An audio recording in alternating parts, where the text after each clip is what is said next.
Olha o que diz.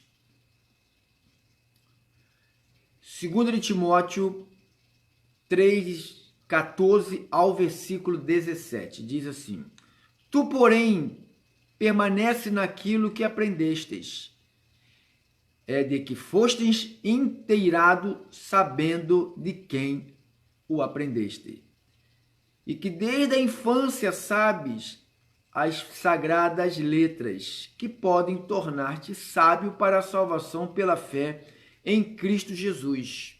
Toda a Escritura é inspirada por Deus, ela é útil para o ensino, ela é útil para a repreensão, ela é útil para a correção, ela é útil para a educação na justiça, a fim de que o homem de Deus seja perfeito e perfeitamente habilitado para toda boa obra. Vou repetir o versículo 16.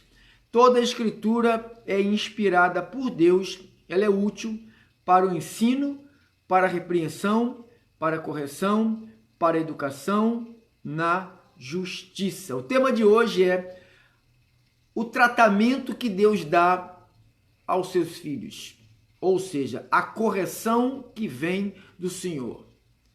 Eu quero que você ligue o que nós vamos falar hoje com o que nós estamos falando na semana toda. Quero que você emende uma pergunta que eu vou colocar agora. Eu sou um eleito de Deus, você é um escolhido de Deus.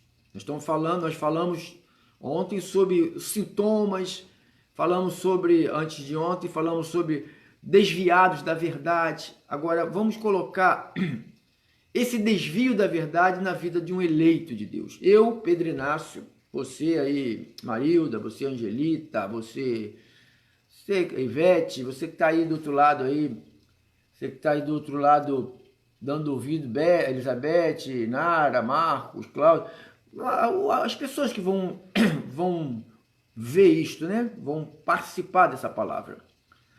Eu como eleito, você como eleito escolhido de Deus, se eu não quero mais, Pedro Inácio, eu não quero mais seguir a verdade, eu não quero mais a verdade, eu vou largar a verdade, agora eu vou viver a minha vida, chamado de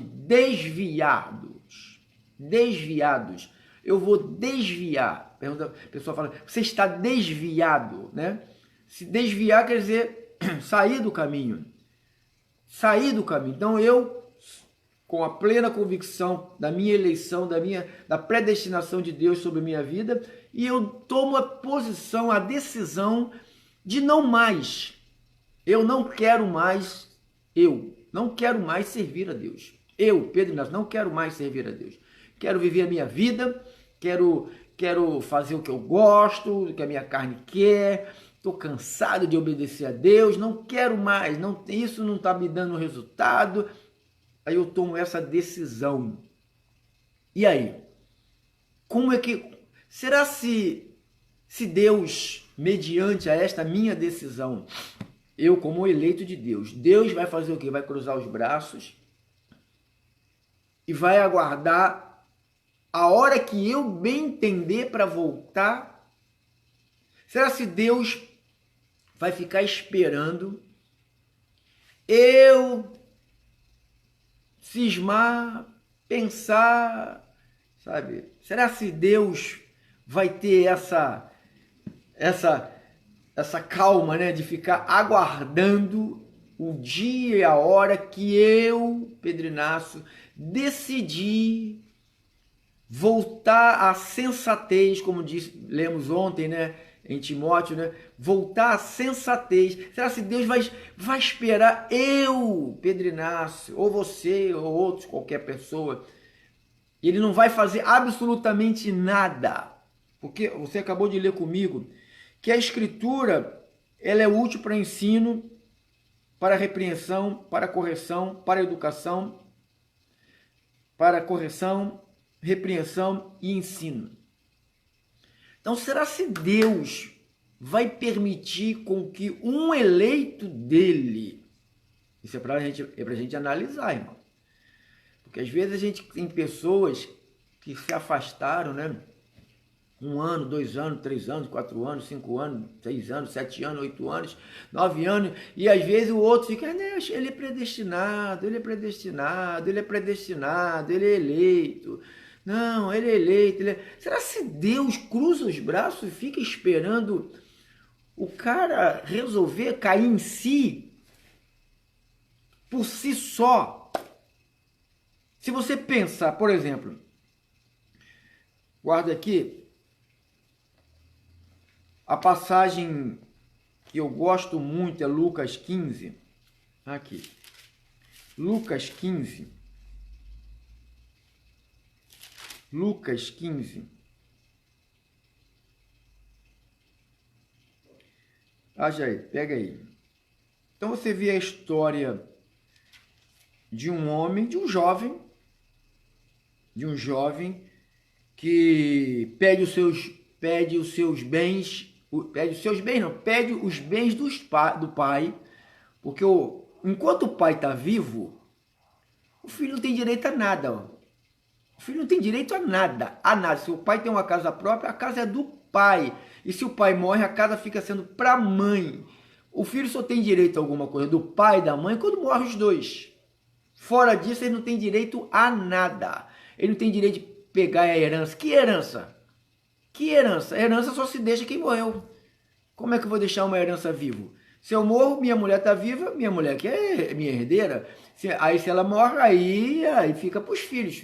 Entendeu? Então esse filho aqui pegou a herança, o pai vivo. Foi viver a vida. É como eu falei, eu, Pedro Inácio, eu quero gastar minha vida de outro jeito. Meu pai está vivo, meu pai Deus está vivo. Eu vou gastar a minha vida de qualquer jeito. Então diz aqui a história que ele foi, gastou, foi humilhado. Isso aí vai até o versículo 31, né? Foi humilhado. E no versículo 17, então caindo em si, disse. Pô, ele caiu em si, tá vendo, pastor? Deus permitiu que ele tomasse a decisão de cair em si. Não, Deus não permitiu nada, amado. Deus não permitiu. Deus criou situações para ele cair em si. Porque se você perceber a história, ele estava num lugar, ele foi para morar num lugar que estava tudo bem. Ele pegou pegou a mala cheia de dinheiro e foi para uma cidade boa, cidade da bagunça, foi para Las Vegas, né? A cidade da bagunça, foi para Las Vegas, foi para,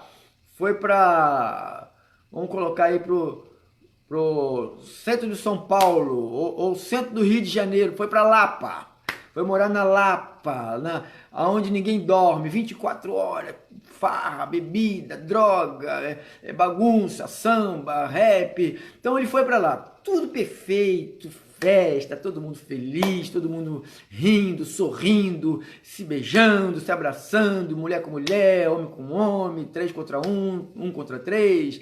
Tá, aquela vida carnal que você sabe, se você não viveu, você tem conhecimento que existe esse tipo de vida, como eu vivi, eu sei que existe, né? Então, estava lá, perfeito. Enquanto estava tudo perfeito, ele não caiu em si coisa nenhuma. Ele só caiu em si depois que ele perdeu tudo. Então, quando o tema é correção que vem do Senhor, quando um eleito de Deus se afasta, Deus começa a trabalhar, Deus começa a usar a sua palavra. Primeiro ele usa a palavra para corrigir, para açoitar, para disciplinar. Então ele vai usando a palavra. O que ele usou para esse jovem aqui? Para esse jovem chamado filho pródigo, não tem nem nome, né? Chama-se filho pródigo, uma parábola que Jesus contou para criar uma situação. E ele fala, olha, ele caiu em si. Versículo 17. Então caindo em si. Ele só caiu em si. Por que ele caiu em si? Porque Deus permitiu que naquela cidade houvesse uma fome. Deus permitiu que naquela cidade houvesse uma miséria. Deus, qual o propósito de Deus ter criado aquela situação naquela cidade? Eu creio no poder de Deus sobre tudo, amado. Quando Deus quer alcançar um eleito, ele faz com que joga o cara dentro do mar, a baleia engole. Então Deus faz qualquer coisa para trazer o seu eleito de volta. Então, o que ele fez? Ele criou uma situação naquela cidade, aquela cidade era próxima, daqui a pouco ela começou a cidade a ficar na miséria, e o dinheiro dele acabou, os amigos foram embora. Então, a vida dele começou a cair. Então, ele não caiu em si porque se arrependeu, não. Ele só caiu em si porque houve um trabalho feito por Deus. Deus começou a se mover, criando situações para poder pegá-lo de volta, para poder fazer com que ele parasse e pensasse o que ele estava deixando de lado, o que ele estava abraçando e largando alguma coisa. Então, a nossa vida é assim. Você tem que abraçar uma coisa e largar a outra, mano. Você não tem como você ficar agarrado com tudo ao mesmo tempo. Não tem como você querer Deus e o mundo. Não tem como você querer Deus e a cachaça. Não tem como você querer Deus e a droga. Deus e o pecado. Não tem como, amado. Ou você larga um ou você larga o outro. Essa é a história. Então, quando ele só voltou, se você vê no versículo 17 de Lucas 15, então caindo em si, então ele só caiu em si porque houve uma intervenção de Deus naquele lugar. E Deus permitiu que esse garoto também não aprendesse a administração. O pai era rico. Ninguém é rico porque esbanja dinheiro. Ninguém é rico porque não faz uma economia. Ninguém, a não ser alguns ladrões que roubam nosso país, né? Fora disso, uma pessoa que ganha dinheiro honestamente, que tem muita gente que tem dinheiro honestamente, que sabe aprendeu a fazer uma boa administração, aprendeu a administrar os seus recursos, aprendeu a guardar para o dia da sequidão, né? Aprendeu a guardar um pouquinho, né? Não comer tudo. Tem gente que come tudo, tem gente que vai no mercado para o mês, come numa semana. Não guarda. As crianças, come tudo e depois. Entendeu? Então ninguém aprende a administrar sem pesquisar como fazer uma boa administração. Então esse garoto tinha todo o exemplo de um administrador que era o seu pai. Mas só que Deus permitiu que ele nem prestasse atenção na administração do pai, porque ele pegou o dinheiro, saiu e foi gastar. O Espírito quer? Eu estou tratando do assunto quando um eleito de Deus se desvia, quando ele se desvia, como fica Deus? Porque eu vejo pessoas, fulano está desviado há 10 anos. Eu tenho irmãos meus, a carne, que está desviada há anos. Para mim, amado, nunca conheceu Deus. Porque se eles tivessem conhecido Deus, porque onde eles conheceram Deus, foi onde eu também pensava que tinha conhecido Deus. Eu não conhecia nada. Eu conheci depois. Eles se desviaram de um lugar que eles não sabem, nunca falou de Deus. O Deus da palavra. O Deus que nós aprendemos através do Evangelho.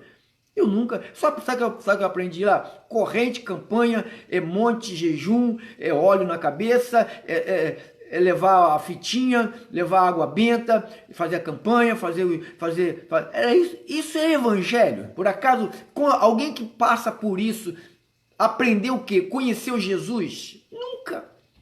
Não conheceu nada. Então eles se desviaram de onde? Se desviaram de lugar nenhum.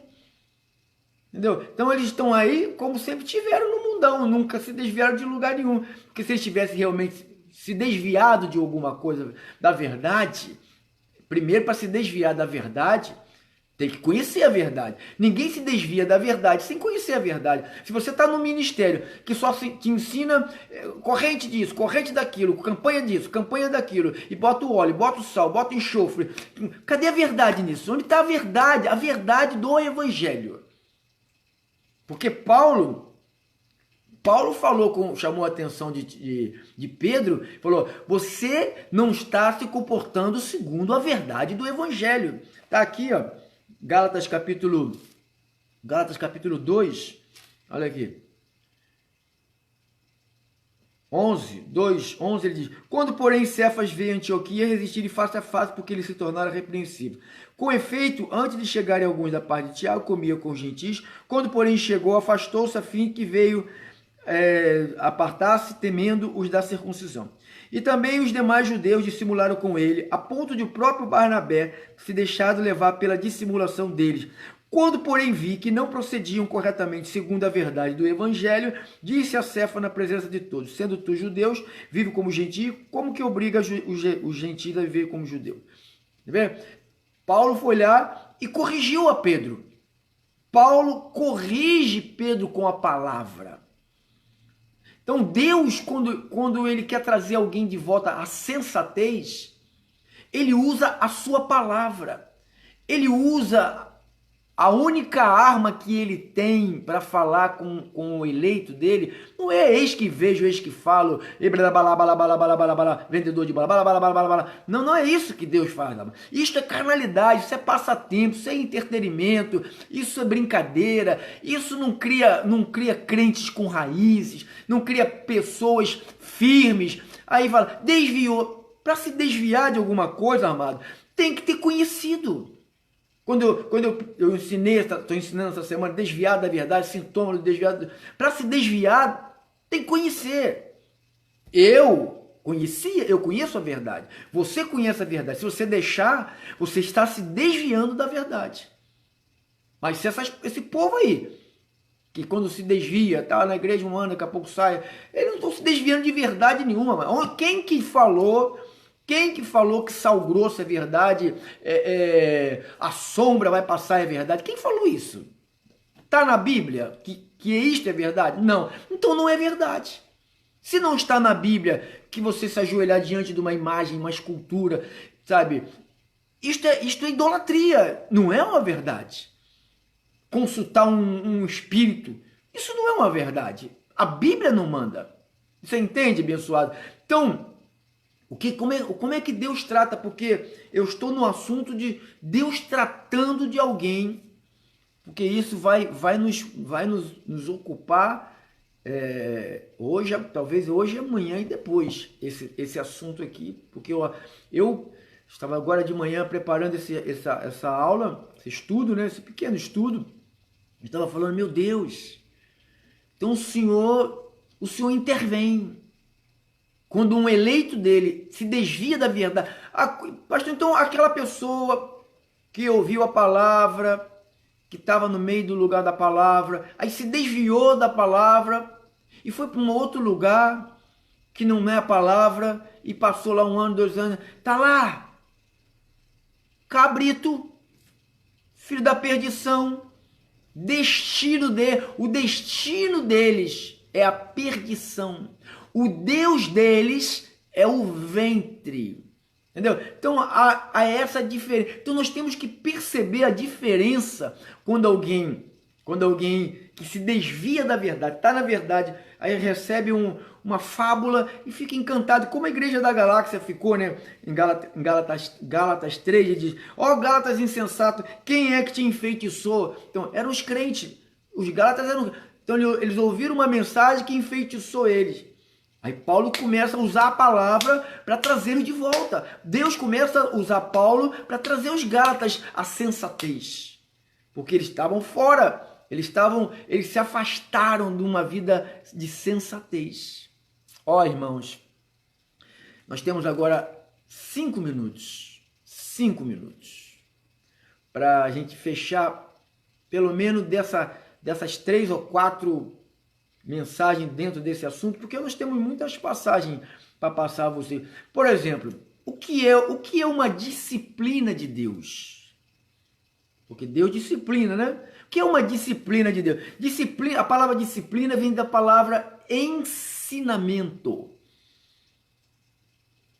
A palavra disciplina vem da palavra corrigir, adestrar. Aí, Marco, adestrar. Disciplina quer dizer adestrar. Adestrar quer dizer um animal que não tem um bom costume, que faz xixi no sofá, que faz xixi no tapete, faz xixi na parede, sabe? Urina nos pés rói o sofá. Então, é um animal que tem que se adestrar. Falando de animal, bicho, né? Tem que se adestrar. Então, a palavra disciplina quer dizer adestramento.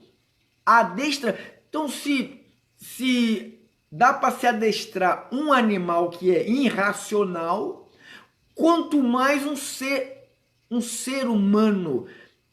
Adestrar o ser humano é ensinar ele, é corrigir, porque a palavra disciplinar quer dizer ensinar, corrigir, adestrar, sujeitar, regularizar, formar, instruir, exemplar, punir e doutrinar. Então, quando você pensa em disciplina, você pensa em formar pessoas. Então, Deus, através da sua palavra, eu estou indo para um caminho errado, aí a palavra vem, ele cria um momento. Ele criou um momento com o filho pródigo, fez com que a terra onde ele vivia, que era boa, não sei o tempo que ele viveu naquele lugar. A história não diz, a parábola não fala, ele ficou lá 50 anos, 20 anos, 10 anos, 1 ano, não sei. Eu sei que ele foi para lá e logo depois houve fome naquela terra. Né? Houve miséria naquela terra. Tudo isto preparado por Deus. Você vê, Deus fez um vento bater no navio, onde estava Jonas, porque Deus mandou ele para um lugar, e Deus criou um vento e atormentou todo mundo daquele navio por causa de um homem, porque estava um homem de Deus que estava se desviando da verdade e indo para outro caminho. Então Deus faz qualquer coisa para trazer o seu de volta. Se a pessoa está lá 1 ano, 2 anos, 10 anos, irmão, esqueça dessa pessoa, esqueça, não se apurrinhe com ela, só ore, esqueça. Se Deus não fizer o que ele faz com todos os eleitos que se desviam da verdade, esqueça. Deixe ele, amado. Ou não é ovelha, só tem essa explicação. Ou não é ovelha, porque pode ser que alguém esteja no meio de um ministério que pregue a palavra, claro, e não seja ovelha. Certo que não consegue ficar por muito tempo, né? Porque a palavra, ela é como um martelo que bate na pedra. Quebra um pedaço, quebra outro, Então, quando não é ovelha, não consegue, tem que fugir. Fugir para onde? Fugir para o lugar aonde não tem correção, aonde não tem disciplina, aonde não tem açoite de Deus. Açoite quer dizer fustigar, quer dizer bater, surrar e flagelar. Deus permitiu que o filho pródigo passasse flagelo. Deus permitiu que o filho pródigo, ele deve ter até ganhado surra, porque ele deve ter querido entrar na casa de alguém bateu nele, chutou, cuspiu nele. Então Deus permitiu uma série de situações na vida dele para trazê-lo de volta. Então Deus é quem faz esse trabalho de trazer o eleito de volta. Irmão, não é ninguém que traz um eleito à sensatez. Quando um eleito sai da sensatez e começa a ir para um caminho escuso, então Deus, através de sua palavra, através dos meios que ele usa para levar Jonas para Nínive, ele fez com que o navio, que tinha um monte de tripulantes, tinha um monte de gente, sofresse quase a pique. Então você vê, ninguém pode mexer nos projetos de Deus. Ninguém pode tirar um eleito e falar, esse eleito nunca mais volta. Não tem como, amado. Não tem como um eleito não voltar, porque o próprio Deus... Hoje, tomara que você tenha entendido essa primeira porção dessa comidinha boa que Deus nos serviu esta manhã. Tomara que isto vai te levar ao teu coração paz. É isto que Deus quer proporcionar para a igreja dele, paz. Descansa o teu coração. A porta se fecha. Quando o eleito está fora, sabe, a crise não sai da casa, é enfermidade. Às vezes você pode estar até dentro de uma congregação e vivendo como alguém que estivesse fora da congregação. Por quê? Não adianta você estar dentro e você ouvir o que ouve e não praticar absolutamente nada. É como se você tivesse afastado, é como se você tivesse desviado da verdade. Irmãos, Isto é para mim, quando Deus me falou agora esta manhã, eu falei, muito obrigado, Senhor. Muito obrigado, porque Deus fala primeiro para mim, depois para falar a vocês. Então, se Ele falou comigo primeiro, falou na minha alma, porque eu tenho pessoas de minha família, né, que um dia entraram numa igreja, a igreja do sal grosso, do enxofre, da pimenta, sabe, da sombra, do cuspe santo, do chapéu que bate, do paletó que tira a capeta. A Bíblia não diz, né? Mas eles têm lá. Então, isso não é Cristo, amado. Quando alguém se afasta disso, não está se afastando de Cristo. Está se afastando de um covil de salteadores. Tem que fazer isso mesmo. Tem que se afastar desse troço aí. Eu estou falando quando alguém se desvia da verdade. Deus cria o mecanismo, porque o filho pródigo se desviou da verdade, ou seja, uma casa que ele vivia com um pai sensato, correto, sabe, uma família organizada, tudo certinho, e esse cara vai viver a vida dele. E Deus provoca uma situação na cidade, Deus cria uma situação naquele lugar para que ele gastasse o seu dinheiro todo, ficasse na miséria, para poder logo depois de todo o sofrimento proporcionado por Deus, com permissão de Deus, ele caísse, voltasse à sensatez. Diz que ele caiu em si e falou, voltarei para a casa de meu pai. Ele só tomou essa decisão de voltar porque a vida dele andou para trás. Porque se a vida dele não andasse para trás, ele não voltaria. Por isso você vê pessoas que saíram da congregação, das igrejas que pregam a verdade, estão lá fora e não voltaram, sabe por quê? A vida deles continua bem. Quer dizer o quê? Quer dizer que não são eleitos de nada. Não são eleitos de nada, mano. Não são predestinados de nada. Alguém que está na carne, fazendo a vontade da carne e não recebe uma correção, uma disciplina e um açoite de Deus, não é eleito de nada. Está apenas passando um tempo dentro de uma igreja. Para não dizer que eu não tenho religião. Primeiro que cristianismo não é religião. Se você quer uma religião, vai para a católica, vai para a macumba, vai para o budismo, vai para seitas orientais, com todo respeito, vai para lá. Lá é religião. Lá é lugar de religiosos. Igreja não é lugar de religião. Igreja não é religião. Igreja é um corpo vivo. É o corpo de Cristo que funciona 24 horas em qualquer parte dessa cidade. Nós temos que dar testemunho de igreja de Jesus. Eu procuro fazer isso, amado. Eu dou testemunho aonde eu estou, eu procuro dar testemunho que eu sou igreja de Jesus Cristo. Eu sou igreja aqui. Você vê, amados, o testemunho que muitos que se dizem cristãos dão aqui, ó, zero. Às 15 horas nós vamos voltar, se Deus me permitir. 15 horas, a nossa segunda live, nós estamos fazendo 3 lives ao dia, 9 da manhã, 15 e às 20 horas. Então, às 15 eu vou estar de volta e às 20 vou estar na congregação que nós teremos nosso culto e 1 hora de oração e intercessão pelo nosso país. Então, eu convido você para hoje, às 7h30 da noite, lá no Ministério Restituição. Você que pode estar, porque eu sei que está faltando ônibus, está muito difícil, Uber, tá? Então eu sei tudo isso. Então, se você tem condições, você tem seu carro, você pode estar conosco, vá para a gente orar. Nós vamos lá orar, ouvir a palavra. Estamos tratando sobre esses assuntos aqui. Nós não vamos fugir. E domingo que vem, 9 da manhã e 18 horas e 30 minutos. Porque hoje, de 7h30 às 8h30, um momento glorioso de intercessão ao nosso Deus. Tá bom? As portas estão abertas para receber o povo de Deus, para oração.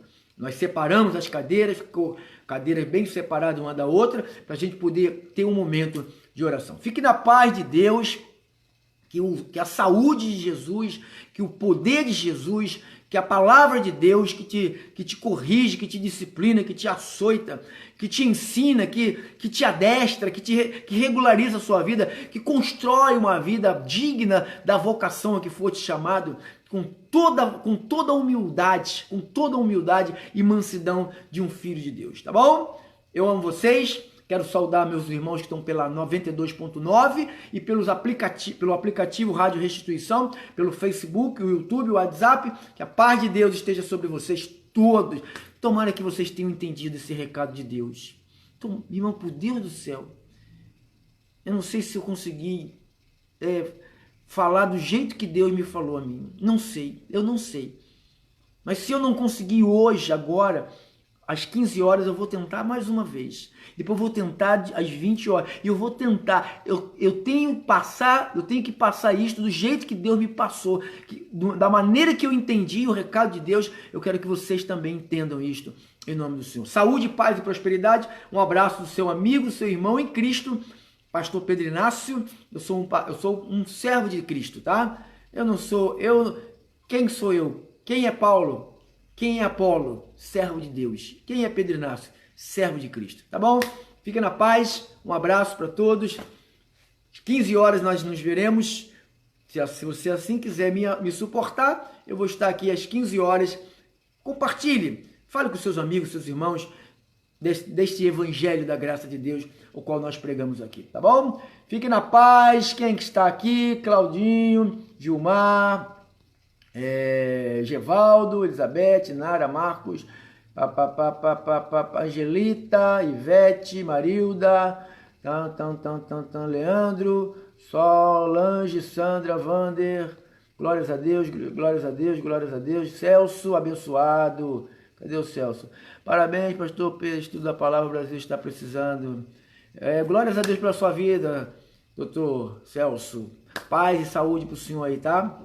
Sabe que eu tenho uma grande estima pelo senhor, o senhor é um homem de Deus, tenho certeza disso, tá bom? Fique na paz aí, na paz de Cristo para todos aí os eleitos de Deus, tá bom? Tá bom, tá bom, tá bom? Tá bom, falei com todos, beijo para todos, beijo para todos, beijo para todos. Fica na paz, tchau, tchau, tchau, tchau, tchau, tchau, tchau, tchau.